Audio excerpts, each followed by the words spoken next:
Alors, je suis dans un super parc. J'adore cet endroit. C'est le parc de l'Université de Toronto. Très, très beau. Très beau site. Ils ont vraiment une belle université ici. C'est une université qui a une très bonne réputation. Et tu vois, je suis venue là parce que je voulais filmer quelque chose. Et je me suis rendu compte, en fait, mais je le sais déjà, qu'il y a tout le temps du bruit partout. C'est difficile de trouver un endroit où on est tranquille. Il y a des voitures, il y a des travaux, il y a des hélicoptères. Et là, il y a même un gars qui fait le tour. Il est en train de faire son footing et il tape tellement fort quand il court. Tu vas l'entendre. Écoute. Il tape tellement fort avec ses pieds et je me dis, en fait, je ne peux pas trouver d'endroit tranquille. Mais bon, c'est quand même tranquille. Et puis c'est beau. Voilà, donc je te fais une petite vidéo sortie du chapeau. Ça veut dire que voilà, c'est pas prévu. Un petit peu au hasard. Et tu vois, c'est l'occasion de parler du bruit. Parce que j'ai l'impression que je suis de plus en plus sensible au bruit. J'ai déjà parlé plusieurs fois de mes voisins. En fait, ça m'agace le bruit parce que les gens claquent les portes. Ils parlent fort dans les couloirs. Et en fait, dehors, t'es pas tranquille non plus. Au bureau, je suis pas tranquille. J'entends les gens qui ont des conférences dans les bureaux d'à côté. Donc ça résonne, tu vois, ça fait beaucoup de bruit. Dans la rue, il y a tout le temps des gros camions qui passent. Voilà. J'ai choisi d'habiter dans une ville, alors il faut assumer. Mais je me demande si je ne suis pas de plus en plus sensible. Il faudrait que je demande à un spécialiste de l'audition. Il se reconnaîtra. Moi, je pensais qu'en vieillissant, c'était le contraire, qu'on entendait de moins en moins bien. Eh bien, en fait, il y a des petits bruits très sournois. C'est pas vraiment le mot que je voudrais utiliser. Des bruits qui sont beaucoup plus agaçants que d'autres, en fait. Il y a des bruits qui ne nous dérangent pas, puis il y en a d'autres qui nous rendent fous. Voilà, c'est un petit peu mon problème. Mais c'est très beau ici, tu vois. J'aurais bien aimé reprendre des études dans une université parce qu'il y a plein de sujets qui m'intéressent. Le problème, c'est qu'au Canada, la scolarité, elle est extrêmement chère ici.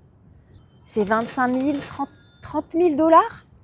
Et c'est vrai que moi, j'ai toujours eu l'habitude de la scolarité gratuite. En France, les universités sont gratuites, presque gratuites.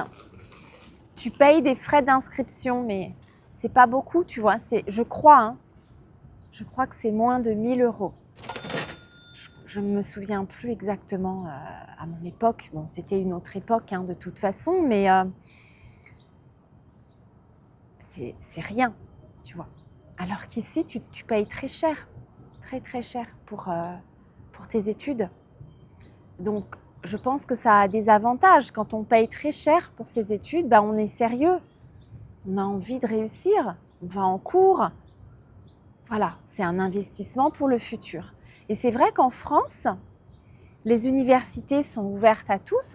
Tout le monde peut aller à l'université parce que c'est gratuit. Et ça, c'est quelque chose de remarquable.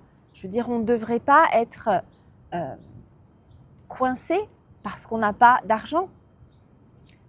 Voilà, tout le monde peut faire des études. Mais c'est vrai que dans les universités en France, il y a beaucoup d'étudiants qui ne vont pas en cours en fait.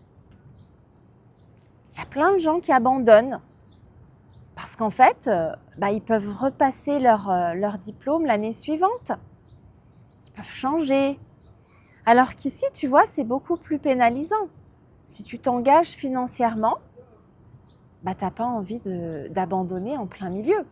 Donc, il y a un enjeu qui est assez fort. Parce que voilà, est-ce qu'on peut se permettre de se tromper de scolarité? Moi, je trouve que c'est pas facile, franchement, quand on a 18 ans, de décider de son avenir. Tu vois, moi, j'ai fait des études de lettres. J'ai fait des études de littérature. Mais pourquoi? Je ne savais pas vraiment ce que je voulais. J'ai choisi la littérature par élimination, parce que je n'avais pas envie de faire des sciences.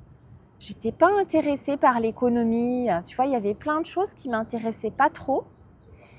J'aimais bien la psychologie, mais tout le monde me disait attention, la psychologie, quand on fait des études de psychologie, si on ne devient pas psychologue, on n'a pas beaucoup d'autres options en fait.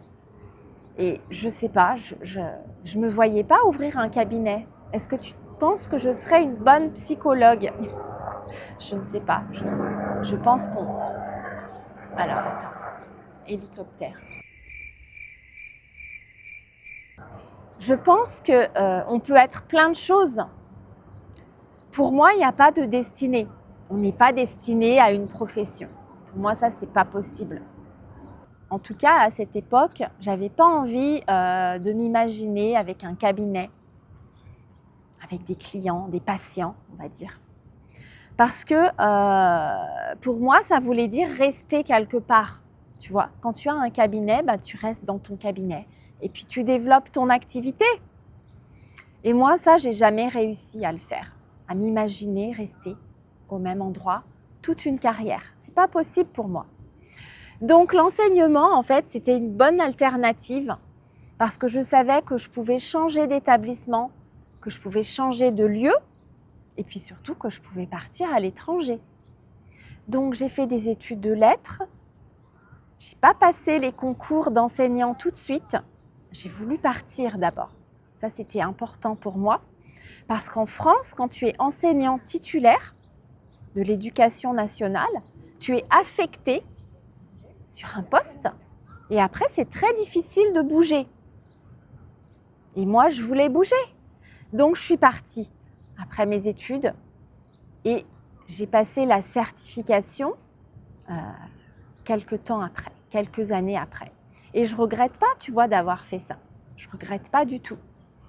Mais je sais qu'il y a beaucoup de choses qui m'intéressent. Tu vois, là, j'ai passé un cours dans une autre université.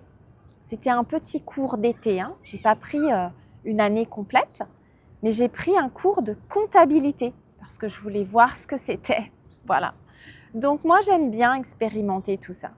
Et je trouve qu'un campus comme ça, tu vois, c'est sympa. C'est des bonnes années, les années où on est étudiant. On a des bons souvenirs en général. Alors bon, c'est vrai que ça dépend de l'endroit où on est, ça dépend des personnes avec qui on est. Moi, je faisais pas beaucoup la fête. J'aimais pas ça à l'époque déjà. Mais j'aimais bien l'indépendance, le fait d'être étudiant, de se débrouiller tout seul, d'être dans un appartement, voilà. Pour moi, c'était vraiment le début de ma vie d'adulte. Voilà. Donc, quand je viens ici et que je vois les étudiants, je trouve ça sympa. Je me dis, voilà, ils ont de belles années. Alors, c'est vrai que pendant la pandémie, ça a été difficile, je pense, pour tout le monde. Mais pour les étudiants, je pense que ça a été très, très dur parce qu'ils se sont retrouvés bloqués chez eux. Et je trouve que dans la vie étudiante, toutes les interactions que l'on a avec des jeunes de son âge, elles sont super importantes pour se construire, pour développer des amitiés, peut-être plus. Bien sûr, on rencontre aussi des partenaires parfois sur les campus, mais voilà, je trouve qu'on a quand même connu des temps difficiles et je suis contente pour tous ces jeunes que ce soit redevenu normal, vraiment. Et puis pour les enfants aussi, on a besoin d'être dans des espaces comme ça où on se développe, on grandit en communauté, voilà.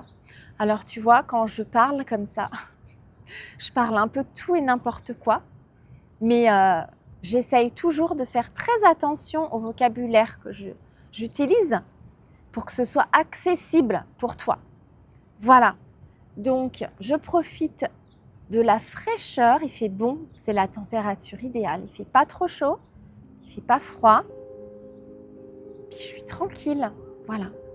Donc, je te souhaite une belle fin de journée et puis je te dis à bientôt. Bye bye.